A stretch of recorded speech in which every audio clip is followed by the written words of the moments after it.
Hello, welcome to Creative Academy. I'm very glad we're here up to this moment today. So I believe we've installed the XAMPP. I dropped the video on how you're going to install the XAMPP on your phone, on your laptop system. Now the essence of the XAMPP is the XAMPP acts as a control panel.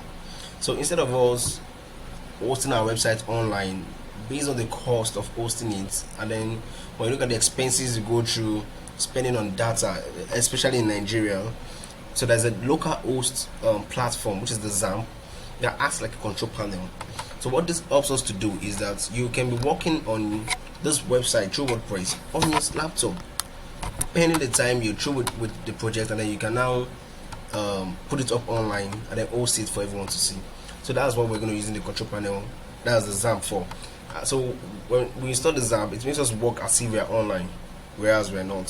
So if you've installed the XAMPP, look at the start menu button and then search for the XAMPP. Now right click on that XAMPP and then run as administrator. Always run as administrator. Then this comes up, tap the yes. Then you can also pin it to this place. That's what I do most of the time. I pin my XAMPP here because I use it all often. So when you do that, this comes up.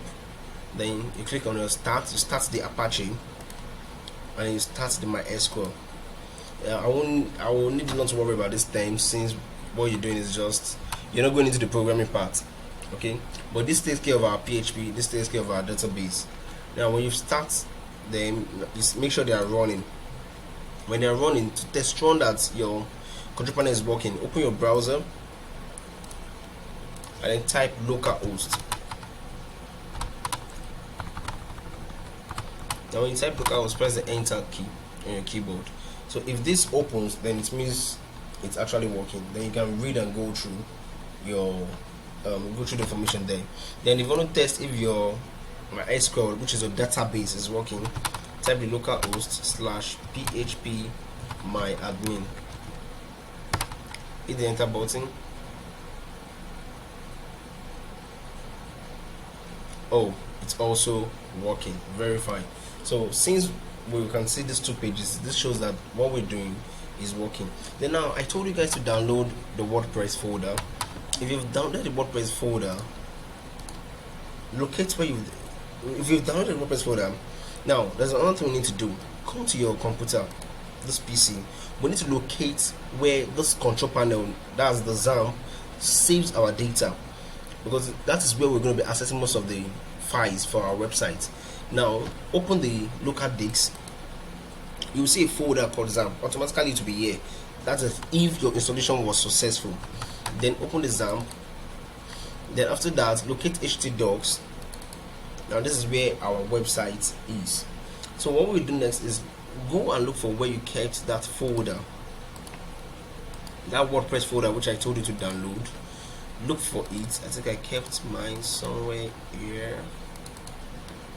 Okay, WordPress 5.41, that's what we're working on. That's what I sent to you to download.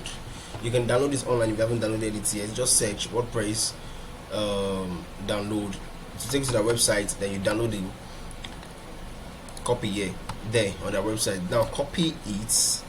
You know it's a zip file, so we need to copy it out. When you open it, copy it out. Right click, copy, and then go back to that XAMPP, this PC, local disk, XAMPP, htdocs, and then paste it here. So this will go. So now to reduce the okay, I think it's fast enough. I wanted to pause the video and then resume back.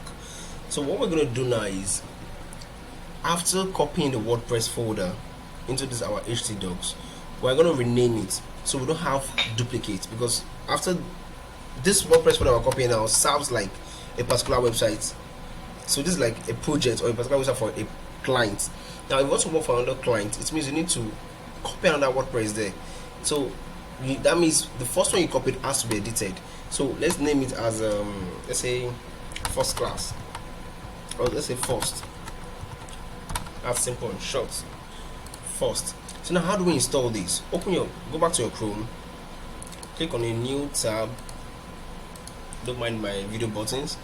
Then tap localhost slash the name of the folder we just created, which is first. Then enter. Then we have this. So it tells you welcome to WordPress. This is the installation we're about to go through. So click on let's go when you're through reading all the information. Then the first thing actually is database name. Now we don't have a database name because we haven't created anyone. So how do we create it? Remember this place? If you can't remember this place, let me take you there again. So type localhost slash php myadmin.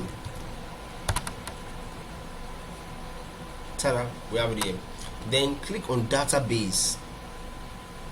Then this tells you database name. That's the question it was asking you here. That's the same thing it was requiring from you here. Database name. So we call it let's say first. Let's just call it first. You can call it anything, but make sure it's not in caps lock. First. So we click on create. So now it has successfully been created. How do you know? You find it here. So come back to this your WordPress configuration. Then so database name, we call it first. That's what we called it. Then username, claim what's there, type root. The password empty. Leave it empty. Leave your database host as localhost. Then leave your table prefix as WP. WP stands for WordPress. Then submit. Then it tells you, alright, Sparky, you've made it through this part of installation. WordPress cannot communicate to the database. If you're ready, time now to run the installation. So run the installation. Then we have site title, which is what's the title of the site, what's the name of the website you want to create. Let's say first WordPress site.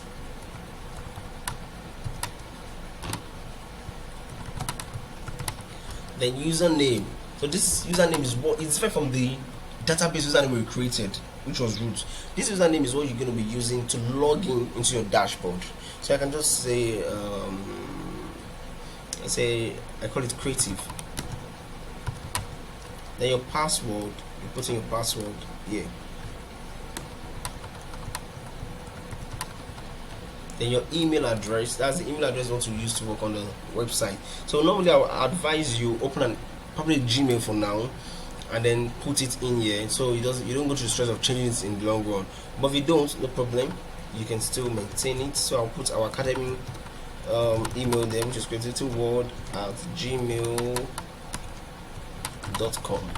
Then do not tick this. This is for your SEO, for your search engine optimization. So do not tick it, leave it, don't discourage it. Then install WordPress. So now it's installing. So this installation, once it's successful, takes us to the dashboard. So it shouldn't take us time.